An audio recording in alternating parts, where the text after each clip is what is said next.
When it comes to choosing the right place to deliver your baby, obviously many women look into the option of a home birth, but is a home birth really a safe option? Yes, so in this video we are first going to discuss the advantages of a home birth.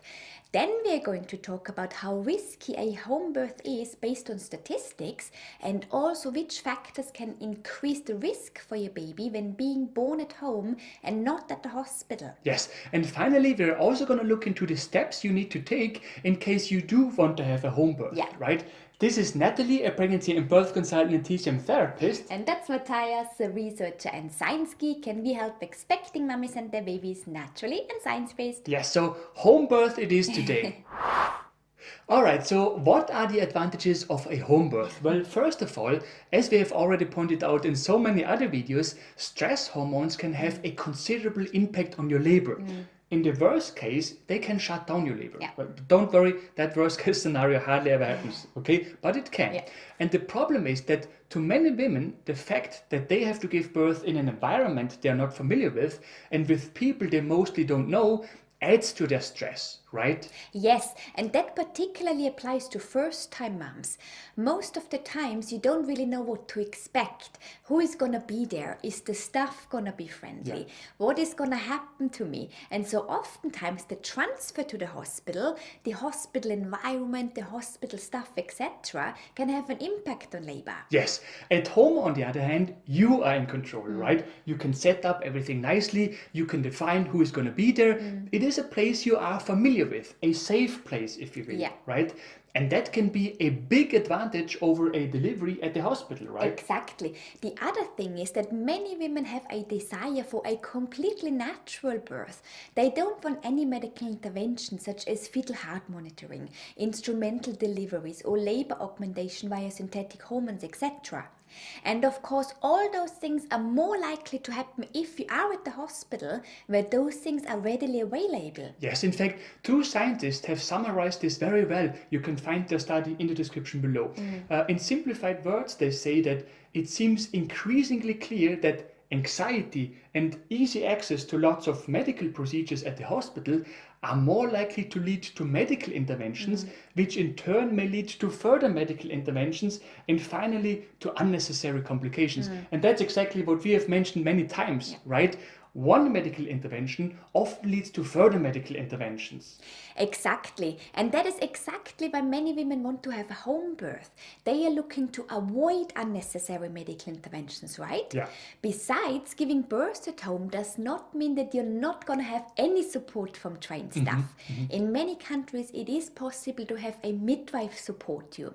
But if you want it, it can also be another trained person. Yes, but of course, giving birth in a hospital also comes with advantages, right? I mean, let's face it, if something goes wrong and you need, let's say, an emergency C-section, well, if you are at the hospital, things are going to be much easier, Yeah. right? I mean, unless your home is equipped for an emergency C-section and your partner happens to be an experienced obstetrician, but that probably doesn't happen very often, right? Exactly. So based on that, the question is, how safe are home deliveries really?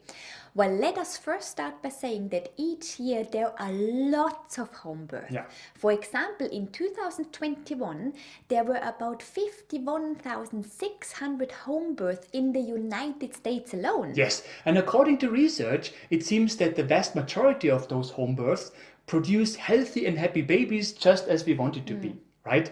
Nevertheless, if we look at the statistics, generally speaking, home births are slightly less safe for the baby. So to give you an idea about what exactly that means, here are some numbers. A study from 2020 looked at US data from 2010 to 2017, and they found that the infant mortality rate for US hospital midwife-attended births was 3.27 per 10,000 live births. In other words, about 3 babies in 10,000 live births die when being born at the hospital. Okay, now what about home births? Well, for planned home birth, the infant mortality rate was 13.66 per 10,000 live births. Yes, and 27.98 per 10,000 live births for unintended or unplanned home births. Now, of course, the question is, why is the infant mortality rate slightly higher for planned home births compared to hospital births? Well, according to the American College of Obstetricians and Gynecologists, there are three main factors that can increase the risk for the baby in a home birth. First, you are pregnant with more than one baby. Yes, so generally speaking, if you're pregnant with multiples, then statistically there is a slightly higher risk of complications during your delivery, just because there is more than one baby, right? Yes. The second factor that can increase the risk for the baby in a home delivery is baby's position, particularly if baby is in a position that does not allow for a head-first delivery. So we're talking about breech positions and transverse positions, etc. Right? Exactly. And finally, another factor that can increase the risk for your baby is when you had a C-section in the past and now want to try having a VBAC. Yes, in all those cases, there seem to be higher risks involved for the baby in a home birth. But please don't get us wrong here. We are not saying that there will always be complications in those cases, right? All we are saying is that according to research, when any one of those factors is present, the risks for the baby seem to be higher in a home birth. But by how much that risk is increased in your particular case depends on your overall pregnancy case. Please keep in mind that the three factors that we just mentioned are the main factors, across many pregnancies. But there can be additional factors, for example, when there have been complications during your pregnancy, right? And so the first question is, are you willing to accept that risk? And the second question is your healthcare provider willing to accept that risk? Because oftentimes, when you are exposed to any one of those three factors, they are not willing to take the risk, right? Exactly. Still, the main decision is up to you. And because of that, many women have asked us, okay, what if there are complications during my delivery at home? Will such complications always lead to bad outcomes for the baby? Well, the answer is not necessarily. First of all, it depends on the kind of complication and if that complication requires medical attention. Yeah. And second, if you do need medical attention, how fast can they get you to the hospital? In fact, oftentimes it does happen that a woman opts in for a home birth, but then she needs to be transferred to the hospital later on for whatever reason, right? Yes, so this can happen, for example, when you experience unexpected bleeding, or when you develop a fever, or when there are signs that baby is not doing well, etc.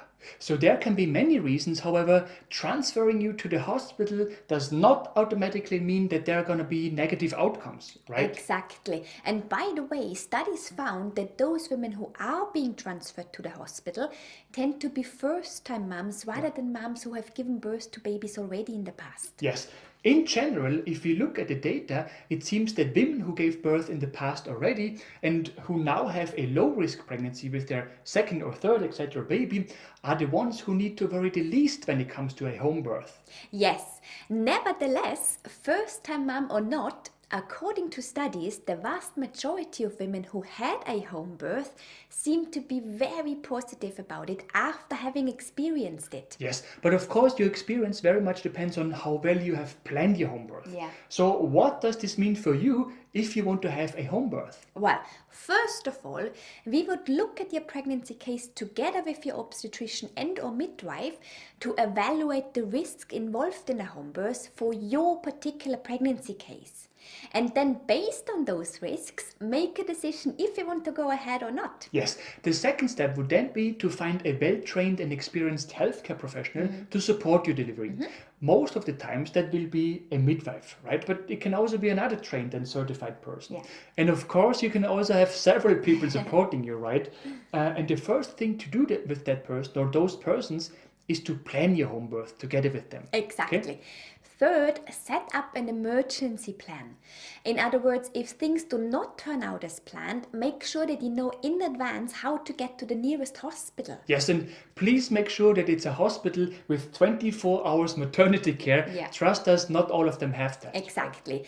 Fourth, please do attend some form of childbirth class. If you give birth to your baby at home, it becomes even more important that you understand how you can support your body and baby during labor. Exactly. One very, very important way to do that is by applying the right breathing techniques. Therefore, we invite you to watch our free mini birthing course, because in that course, we do not only show you how you can support your body and baby with the right breathing techniques, we also show you, with the help of a measurement device, what happens to your body if you breathe the wrong way or if you don't care about your breathing at all. Right. The link to our mini birthing course is supposed to pop up now, but you can also find it in the description below this video. Right. If you have found this video helpful, we would be super grateful if you could leave us a like below this video. Yes, and for more useful tips and tools on pregnancy and baby related topics, make sure to subscribe to our channel and to hit the bell.